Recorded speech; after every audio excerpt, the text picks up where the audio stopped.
নমস্কার বন্ধুরা, আশা করি আপনারা সবাই অনেক অনেক ভালো আছেন। আর আজকে আপনাদের সামনে নিয়ে আসছি ভিভোর তরফ থেকে ভিভো আপনার Y22। তো এর আগে দেখছেন যে Y22s আসছে, এখন কিভাবে Y22 আসে আমি নিজেও জানি না, কিন্তু দেখতেছি যে অফিসিয়ালি রেন্ডার করতেছে, যে অ্যাড দিচ্ছে অলরেডি যে অফিসিয়ালি ফোনটা আসবে ভিভো Y22 এই ফোনটা। তো এই ফোনটা কি মানে কবে লঞ্চ হবে এবং কি থাকছে এর স্পেসিফিকেশনে এবং কবে মানে কত টাকা প্রাইস দিতে পারে এবং এই ফোনটা নিয়ে যত রকমের প্রশ্ন আছে বা এই ফোনটা আপনি কি নিতে চান, এই সকল কিছু সমাধান নিয়ে আজকে ভিডিওটা। তো অবশ্যই স্কিপ না করে সম্পূর্ণ ভিডিওটা দেখবেন, কারণ এই ভিডিওটা যদি আপনি স্কিপ করেন তাহলে হয়তো আপনার এমন এমন কোথাও কিছু কথা মিস হলো, আর আপনি মানে ভুলবশত এই ফোনটা যদি পারচেস করেন যদি না বুঝে শুনে, তাহলে আপনার কিন্তু ক্ষতি হতে পারে। তো তার জন্য অনুরোধ রইল ভিডিওটা সম্পূর্ণ দেখবেন, এবং যদি চ্যানেলে নতুন হয়ে থাকেন তাহলে অবশ্যই সাবস্ক্রাইব করে দেবেন এবং ভিডিওটাতে একটা লাইক দেবেন দয়া করে প্লিজ।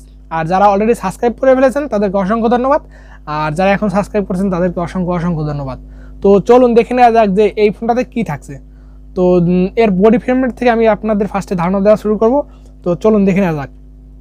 এই বডি ফ্রেম রেট হিসাবে থাকছে আপনার এখানে থাকছে আপনার 8.3 মিলিমিটারের থিকনেস, এছাড়াও থাকছে আপনার 190 গ্রাম ওজন, এবং আপনার এটা প্লাস্টিক ব্যাগ এবং সামনে কর্নিং গোয়েলা গ্লাস 3 প্রোটেকশন থাকতে পারে বলে আশা করা যাচ্ছে, কিন্তু থাকবে এটা কিন্তু কনফার্ম আসলে জানানো হয়নি। তো এই ছিল এর বডি ফ্রেম রেটে।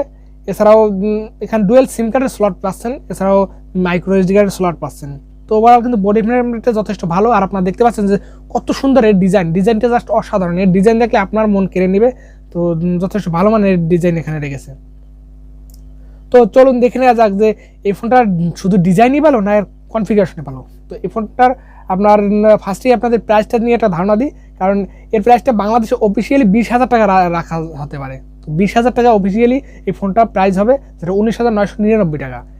আর এই ফোনটা তাহলে এবার আপনারা বিচার করবেন যে এই ফোনটা কি আপনার নেওয়া ঠিক হবে কিনা। তো এর প্রসেসর হিসাবে থাকছে আপনার মিডিয়াটেকের হেলিও G85 প্রসেসর, যেখানে থাকছে আপনার 4GB র্যাম এবং 128GB রোমের সাপোর্টেড। তো এর সাথে থাকছে আপনার 4GB ভার্চুয়াল র্যামের সাপোর্টেড। তো 4GB ভার্চুয়াল র্যাম আর 4GB আর 8GB অলরেডি র্যাম হয়ে গেছে। তো 128GB মানে ওই মন করার জন্য, তবে এখানে 128GB র্যাম ভ্যারিয়েন্ট দেওয়া উচিত ছিল আমার মতে। তো মিডিয়াটেকের G85 প্রসেসরটা কিন্তু খারাপ প্রসেসর না, মোটামুটি ভালো প্রসেসর। তবে এই প্রসেসরটা দিয়ে যদি ফোন 20,000 টাকার নিচে মনে করেন যে আপনি যদি লাইক 15,000 টাকা বাজেট সেগমেন্টে যদি লঞ্চ করা হয় তাহলে বেস্ট ফোন আমি আপনাদের বলবো।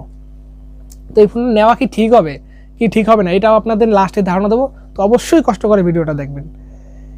এছাড়াও এখানে কালার হিসেবে থাকছে ব্লু আর হচ্ছে গ্রিন, দুইটা কালার ভ্যারিয়েন্টে থাকছে, তবে স্টার লাইট ব্লু যেটা। আর আপনার এখানে থাকছে ব্যাটারি হিসেবে লিথিয়াম পলিমার নন রিমুভেবল একটি 5000 mAh এর ব্যাটারি, আর যার সাথে থাকছে 18 ওয়াটের একটি ফাস্ট চার্জার। আর এই ফোনটাকে চার্জ করতে এই চার্জারটা দিয়ে আপনার প্রায় 1.5 ঘন্টার মতো সময় লাগবে। এছাড়াও এর অপারেটিং সিস্টেম হিসেবে থাকছে আপনার ওএস মানে ফান্টাস OS 12 এই ফোনটা রান করবে। তো ওভারঅল বেসিক ইনফরমেশনে বা প্রসেসর পারফরমেন্সে কিন্তু ভালো কিছুই আপনাদের থাকছে, তবে বাজেট বিবেচনা করলে মোটেই একদম মানানসই নয়।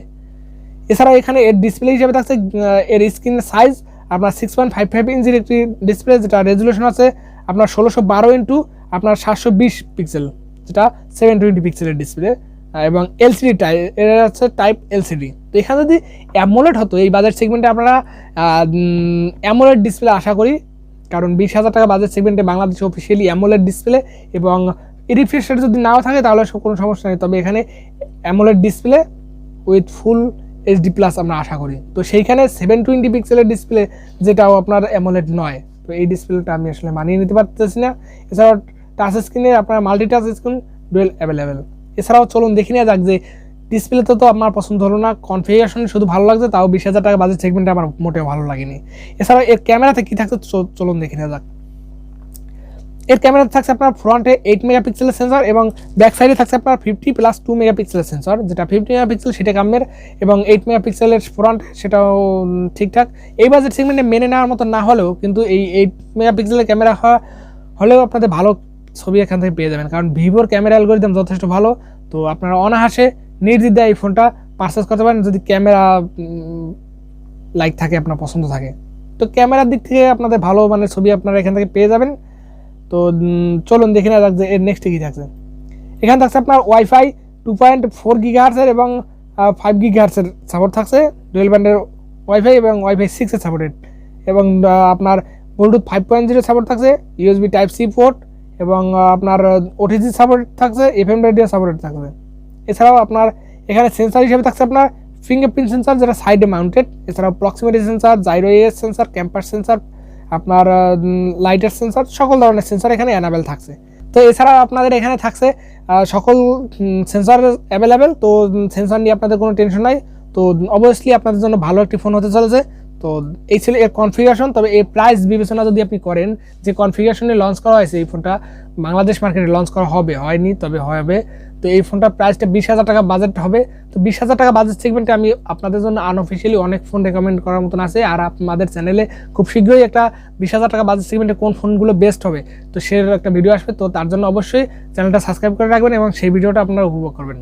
তো এই ফোনটা কিন্তু আপনাদের 15,000 টাকা বাজেট সেগমেন্টে যদি লঞ্চ করা হয় তাহলে আপনাদের জন্য বেস্ট ফোন হবে। তবে এর বাজেটটা 20,000 টাকা বাজেট। তো এই ফোনটা কারা কিনবেন? যারা ভিভো লাভার এবং যাদের ভিভোর ফোনই পছন্দ এবং ভিভোর এরকম লুকিংয়ের জন্য যারা আপনারা ফোন নেবেন, তাদেরকে মানে স্টাইলের জন্য যারা ফোন নেবেন তারা এই ফোনটা আপনারা পারচেস করতে পারেন। এছাড়া আপুরা যারা আছেন তারা এই ফোনটা অনায়াসে পারচেস করতে পারেন, কারণ তাদের আর কি ফোনের ডিজাইন বা লুকিংটা প্রয়োজন, ব্যাক লুকিং, আউটডোর লুকিংয়ের একটা ব্যাপার আছে, তারা এই ফোনটা পারচেস করতে পারেন। এছাড়াও যারা গেমিং এক্সপিরিয়েন্স করবেন তাদের জন্য এই ফোনটা মোটেই বেস্ট নয়। এছাড়াও আপনাদের কেমন বলবো, আপনারা কনফিগারেশন বুঝতে পারছেন এবং কেমন কি ছিল তো সেটা আপনারা অবশ্যই জানেন। এই কনফিগারেশনে আমি আপনাদের রেকমেন্ড করতে পারতেছি না। এটা নোকিয়ার মতন ভাব ধরেছে, যেমন নোকিয়া লাখ টাকা দাম রাখে 695 প্রসেসর দিয়া, তো সেরকম একটা ব্যাপার। তো এই ছিল আজকের এই ভিডিওটা। তো কেমন লাগছে অবশ্যই কমেন্ট করে জানাবেন। এছাড়াও নেক্সট কোন ভিডিও দেখতে চান সেটাও কমেন্ট করে জানাবেন। এবং যদি আপনার আমার কোথাও কোনো ভুল ত্রুটি হয় তাহলে অবশ্যই ক্ষমা সুন্দর দৃষ্টিতে থাকবেন এবং দেখা হচ্ছে নেক্সট ভিডিওতে। সবাই ভালো থাকবেন।